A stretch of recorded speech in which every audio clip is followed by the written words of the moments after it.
ଭାଇ ନମସ୍କାର। ଆପଣ ତ ଭଲରେ ଥିବେ।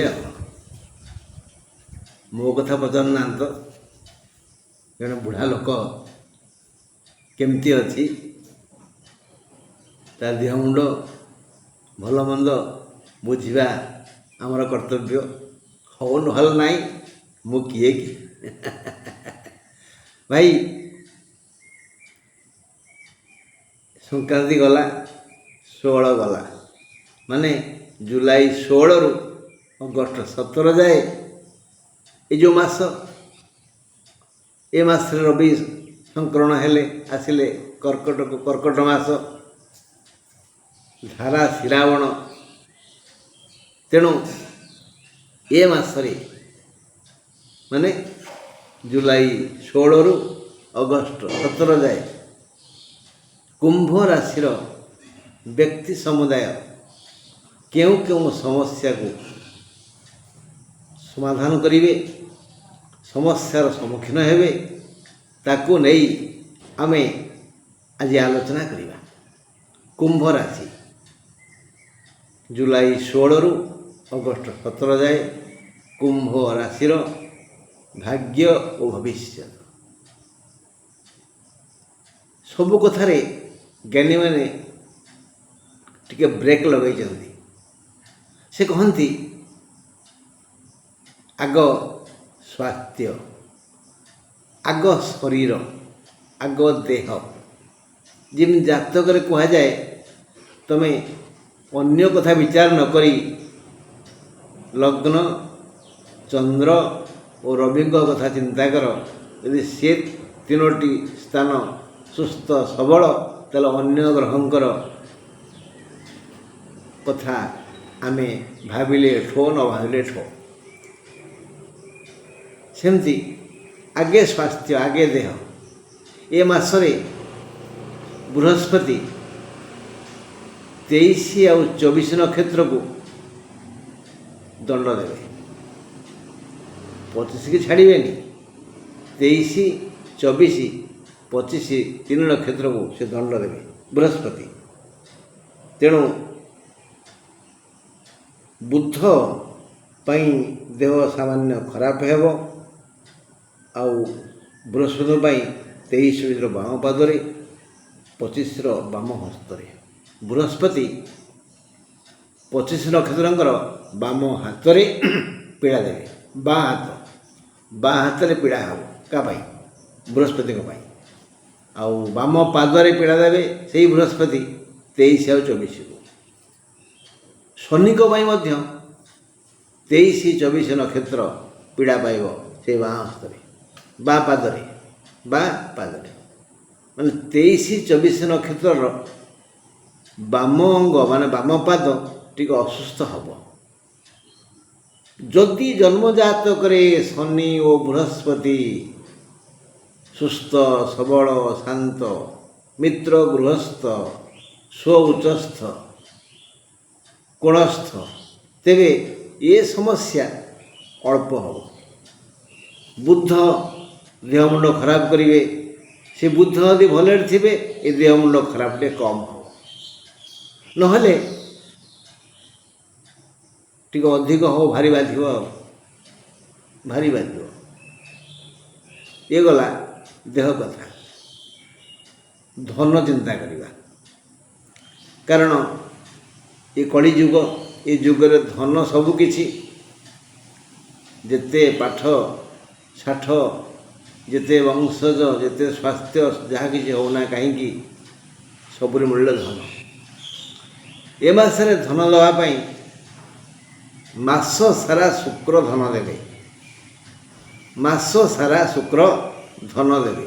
ବିଭିନ୍ନ ଉପାୟରୁ ଧନ କରଗତ ହେବ, ପାଖେ ଟିକେ ଆସିବ, ପ୍ରବଳ ଧନ ଆସିବ ମାସ ସାରା।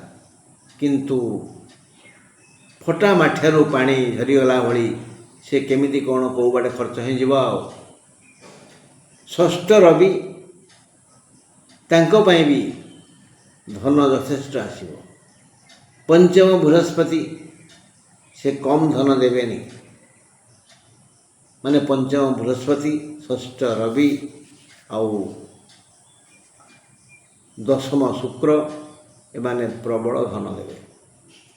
ଧନକୁ ରଖିପାରିଲେ ହେଲା, କିନ୍ତୁ ଧନର ତ ଅନ୍ନନା ଚଞ୍ଚଳା, ସେ ଯିବା ପାଇଁ ବାଟ ଖୋଜେ। ଧନ କେବେ ବି ଆବଦ୍ଧ ହୋଇ ରହିବାକୁ ଭଲ ପାଏନି, ସେ ଯିବା ପାଇଁ ଚେଷ୍ଟା କରେ। ତେଣୁ ବିଭିନ୍ନ ଉପାୟରେ ଧନ ହାତରୁ ଖସିଯିବ। ଏ ମାସରେ ଗ୍ରହମାନଙ୍କ ସ୍ଥିତି ଯାହା ଅଛି ତାକୁ ଶୁଣିଲେ ଆପଣ ମୁଣ୍ଡରେ ହାତ ଦେବେ। ମାନେ ଗ୍ରହମାନେ ଚାହାନ୍ତିନି ଏ ମାସରେ କୁମ୍ଭ ରାଶିର ବ୍ୟକ୍ତି ସମୁଦାୟ ଆରାମରେ ରହନ୍ତୁ, ସୁଖରେ ରହନ୍ତୁ, ଶାନ୍ତିରେ ରହନ୍ତୁ। ଏଇଥିପାଇଁ କି ଜ୍ଞାନୀ କହିଲେ, ହେ କୁମ୍ଭ ରାଶିର ସମସ୍ତ ବ୍ୟକ୍ତି ସିଦ୍ଧ କୁଞ୍ଜିକା ସ୍ତୋତ୍ର, ଯାହା ଦୁର୍ଗାଙ୍କ ପ୍ରୀତି ପାଇଁ ଶିବ କହିଛନ୍ତି, ସିଦ୍ଧ କୁଞ୍ଜିକା ସ୍ତୋତ୍ର, ଏ ସ୍ତୋତ୍ରଟି ଦୈନିକ 2 ଓଳି ପଢ଼ନ୍ତୁ, ବୋଲେ ଭଲ ହେବ। ଶିବ ଏ ସ୍ତୋତ୍ରଟି ଦୁର୍ଗାଙ୍କୁ ଶୁଣାଇଛନ୍ତି, ଦେବୀଙ୍କୁ ଶୁଣାଇଛନ୍ତି, ଏବଂ ଆମେ ତାକୁ ପଢ଼ିବା ଓ ଶୁଣିବା, ହେଲେ ଭଲ ହେବ।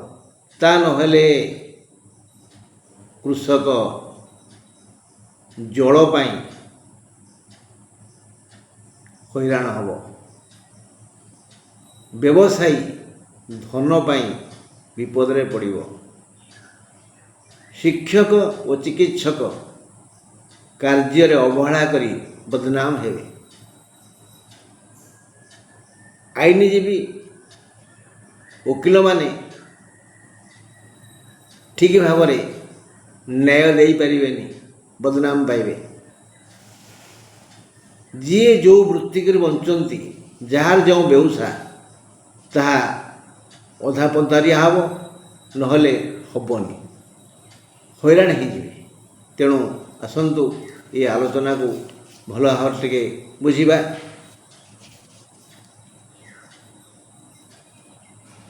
ବୁଧ କର୍କଟରେ, ଏଣୁ ଦେହ ସାମାନ୍ୟ ଅସୁସ୍ଥ ହେବ, ସାମାନ୍ୟ ଅସୁସ୍ଥ ହେବ। ଯଦି ବୁଧ ଭଲରେ ଥିବେ, ଯଦି ମନ୍ଦ ଜାଗାରେ ଥିବେ, ତାହେଲେ ସାମାନ୍ୟ ନୁହଁ, ଜଟିଳ ଅବସ୍ଥା ହେବ ଦେହ ପାଇଁ। ବୃହସ୍ପତିଙ୍କ ପାଇଁ 23 ଓ 24 ନକ୍ଷତ୍ର ବାମ ପାଦରେ ଓ 25 ନକ୍ଷତ୍ର ବାମ ହସ୍ତରେ ଅସହନୀୟ ଯନ୍ତ୍ରଣା ଭୋଗିବେ। ଅସହନୀୟ, ସହି ହେବନି, କହି ହେବନି, ସହି ହେବନି, ଭାରି କଷ୍ଟ ହେବ। ଯଦି ବୃହସ୍ପତି ଖରାପ ଜାଗାରେ ଥିବେ, ଯଦି ଭଲ ଅବସ୍ଥାରେ ଥିବେ, ଯନ୍ତ୍ରଣା ସମ୍ଭାଳି ହେବ।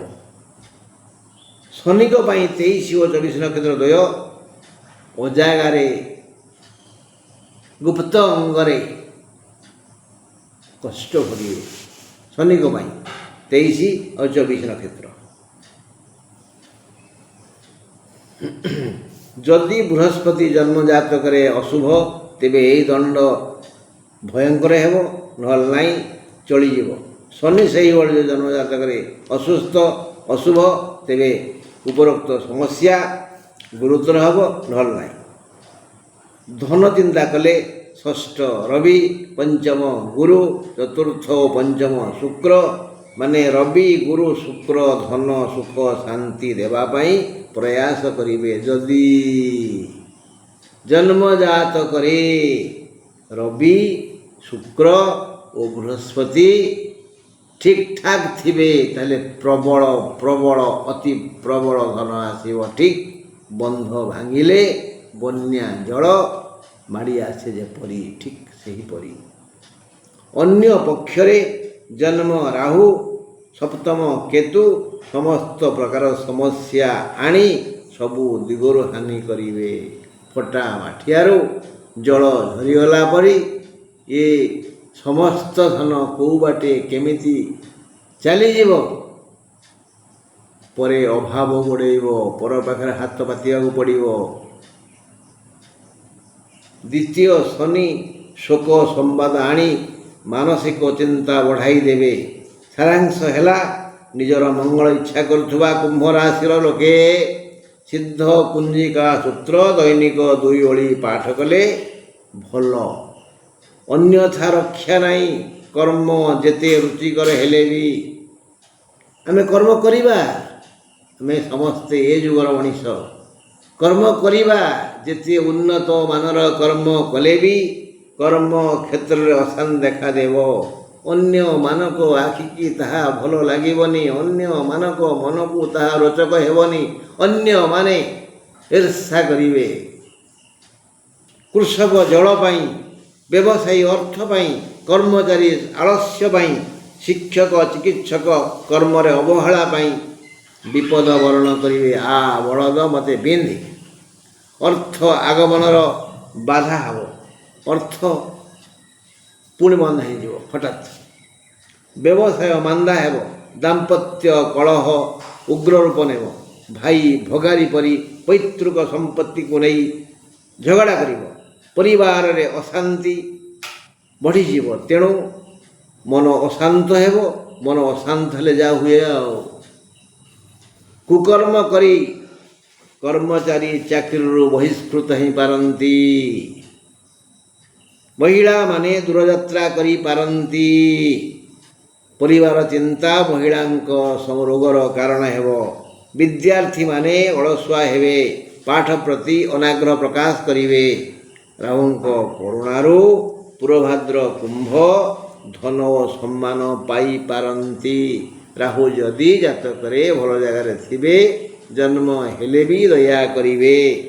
କେତୁ ଯଦି ଜାତକରେ ଭଲ ଜାଗାରେ ଥିବେ, ତେବେ ମା ପରି ଦୟାଶୀଳ ହୋଇ 23, 24, 25 ନକ୍ଷତ୍ର ତ୍ରୟଙ୍କୁ ଅକସ୍ମାତ୍ ଧନାଦି ଦେଇ ଆର୍ଥିକ ମାନଦଣ୍ଡ ସୁଦୃଢ଼ କରିବା ପାଇଁ ପ୍ରୟାସ କରିବେ। ମାସ ସାରା ଶୁକ୍ର ଧନ ଦେବେ ବୋଲି ସଂକଳ୍ପ କରିଛନ୍ତି। ବୃହସ୍ପତିଙ୍କ କରୁଣା ଉଣା ହେବନି। ହଁ, ଜନ୍ମ ଜାତକରେ ଯଦି ବୃହସ୍ପତି, ଶୁକ୍ର, ରବି, କେତୁ ଭଲ ଥାନ୍ତି, ତେବେ ଧନ ସମସ୍ୟା ଦୂର ହେବ। ଶାରୀରିକ ସମସ୍ୟା ଦୂର ହେବ। ନହେଲେ ସବୁ ଦିଗରୁ ସମସ୍ୟା ଘନେଇ ଆସିବ।